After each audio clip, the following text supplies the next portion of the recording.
Baik Bapak Ibu, selamat berjumpa kembali pada kursus tentang pengembangan soal literasi membaca. Apa itu literasi membaca? Secara definisi, itu adalah kemampuan untuk memahami, menggunakan, mengevaluasi, merefleksi bentuk-bentuk teks tertulis yang dibutuhkan oleh masyarakat dan atau dihargai oleh individu. Pembaca dapat membangun makna dari teks dalam berbagai bentuk. Mereka membaca untuk mengembangkan pengetahuan dan potensi untuk berpartisipasi dalam masyarakat sebagai warga negara Indonesia dan dunia. Apa saja yang termasuk dalam literasi membaca itu? Secara konten itu ada dua macam teks, yaitu teks informasi dan teks sastra atau fiksi.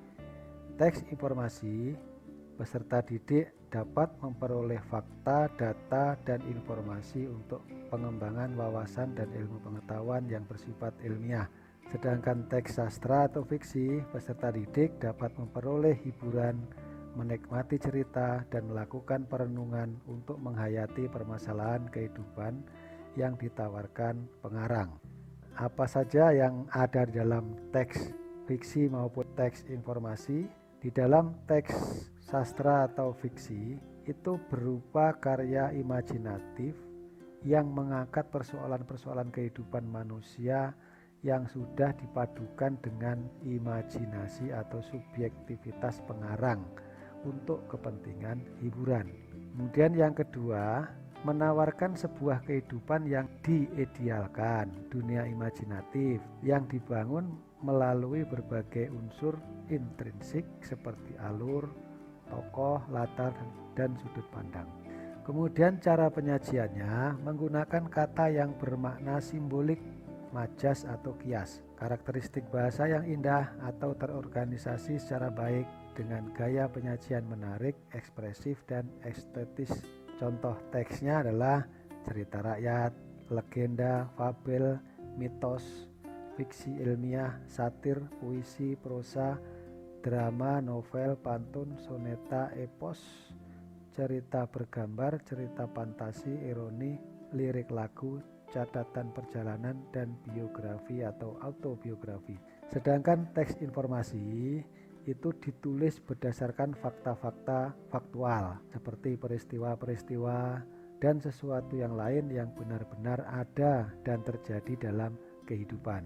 Kemudian tujuannya untuk menambah wawasan, pengalaman, bersifat faktual dan lugas. Bahasa yang digunakan ilmiah, yakni bersifat denotatif dengan menunjuk langsung pada acuannya. Kemudian teks informasi dapat disajikan dalam bentuk ulasan, penjelasan, deskripsi, analisis, uraian, dan penilaian yang dikemukakan secara rinci, mendalam, dan komprehensif terhadap suatu permasalahan.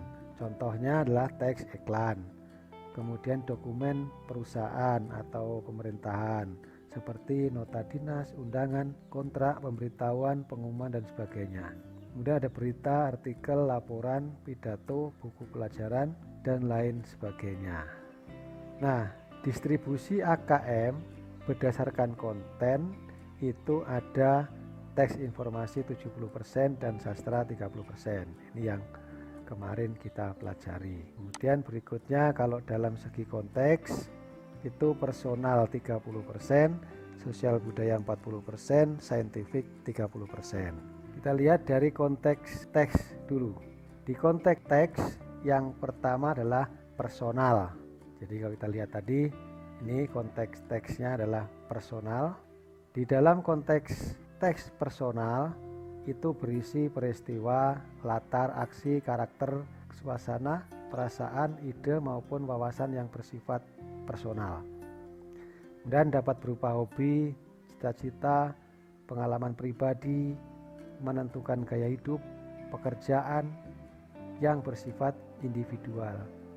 Nah, di sini peserta didik diharapkan memiliki kemampuan literasi membaca dalam membentuk karakter dengan menggali kemampuan berpikir kritis dan kreatif dalam kehidupan pribadinya. Contoh konteks personal, inilah cerita rakyat. cerita rakyat termasuk dalam konteks personal. Karena apa? Karena di sini isinya adalah mencerminkan pengalaman seseorang. Kalau di sini judulnya adalah Si Kikir dan Emasnya. Jadi berbicara tentang si kikir. Kemudian berikutnya dalam konteks sosial budaya. Bacaan yang mencerminkan pandangan masyarakat terkait kondisi sosial budaya. Sebagai contoh, kondisi kultural suatu masyarakat atau suatu bangsa. Melalui teks yang memuat informasi yang mencerminkan nilai-nilai sosial budaya, individu akan diharapkan mampu mengenali dan memahami kondisi dan gejala sosial budaya di dalam maupun di luar lingkungan masyarakat yang global.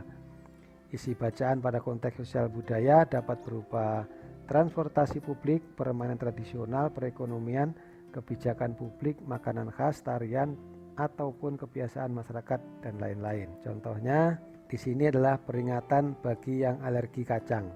Jadi ini bersifat sosial.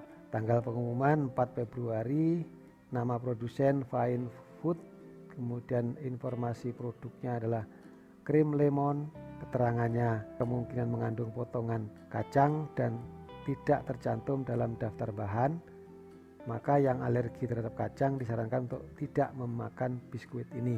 Kemudian tindakan konsumen, bila telah membeli boleh mengembalikan dan mendapatkan uang kembali Anda di toko tempat Anda membeli. Nah, inilah pengumuman dari sebuah supermarket.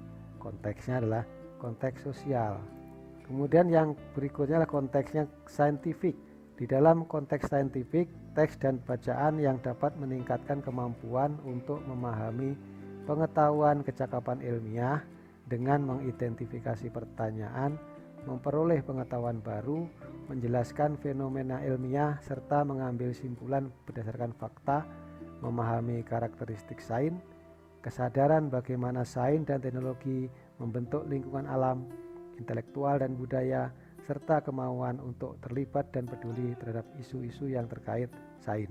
Isi bacaan pada konteks saintifik ini dapat berupa ilmu ruang angkasa, ilmu medis, kandungan gizi, ilmu fisika, iklim, gejala alam, ilmu biologi, dan lain-lain. Kemudian siswa diharapkan memiliki kemampuan literasi membaca dan memahami pengetahuan yang berkaitan dengan masalah sains dan merefleksikan beragam informasi penting yang diperolehnya untuk berpartisipasi dalam lingkungan iptek. Contoh seperti ini. Jadi ini manfaat dari ikan. Ada sumbernya, kemudian ada kandungannya. Kemudian level AKM berikutnya adalah level kognitif. Di dalam level kognitif itu untuk kelas 11 30%-nya berupa menemukan informasi, 40%-nya berupa memahami, dan 30%-nya berupa mengevaluasi dan merefleksi. Ini yang menemukan informasi itu subnya ada 2, mengakses dan mencari informasi dalam teks. Dan yang B, mencari dan memilih informasi yang relevan.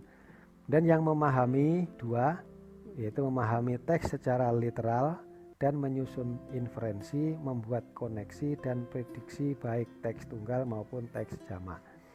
Dan yang ketiga, mengevaluasi dan merefleksi. Di subnya ada menilai kualitas dan kredibilitas konten pada teks informasi tunggal maupun jamak. Kemudian yang kedua, yang B, menilai format penyajian dalam teks. Yang C, merefleksi isi wacana untuk pengambilan keputusan, menetapkan pilihan, dan mengkaitkan isi teks dengan pengalaman pribadi. Nah, di dalam menemukan informasi itu ada tingkatan-tingkatannya. Mulai dari tingkatan yang paling sederhana, itu kompetensi yang diharapkan dapat dicapai peserta didik adalah menemukan, mengidentifikasi, dan mendeskripsikan suatu gagasan atau informasi eksplisit dalam teks. Dan tahap berikutnya adalah retrieve atau mendeskripsikan proses memilih informasi yang diperlukan. Jadi kalau tahap 1 itu menemukan, mengidentifikasi, dan mendeskripsikan. Kalau retrieve itu mendeskripsikan proses memilih informasi yang diperlukan. Kemudian assess itu lebih pada bagaimana proses mencapai ke tempat atau keberadaan informasi. Dan yang keempat, kemampuan menemukan informasi yang spesifik merupakan kemampuan dasar ketika seorang membaca sebuah teks sastra atau teks informasi dalam kehidupan sehari-hari. Dan yang tahap paling sulit itu informasi dapat ditemukan secara eksplisit dalam teks. Pembaca hanya perlu menemukan lokasi informasi tersebut dan memilihnya. Itu tahapannya. Kemudian berikutnya contoh untuk literasi membaca tentang menemukan informasi. Nah, di sini ada soal tentang manfaat ikan. Kemudian bentuk teksnya adalah pilihan ganda kompleks. Jadi di sini suruh memberikan tanda yang menurut infografis di samping itu benar. Kemudian yang kedua adalah memahami. Tingkatannya yang pertama, pembaca diharapkan dapat mengolah apa yang telah dibaca sehingga timbul sebuah pemahaman. Dan tingkat berikutnya, pembaca harus dapat menguraikan dan mengintegrasikan.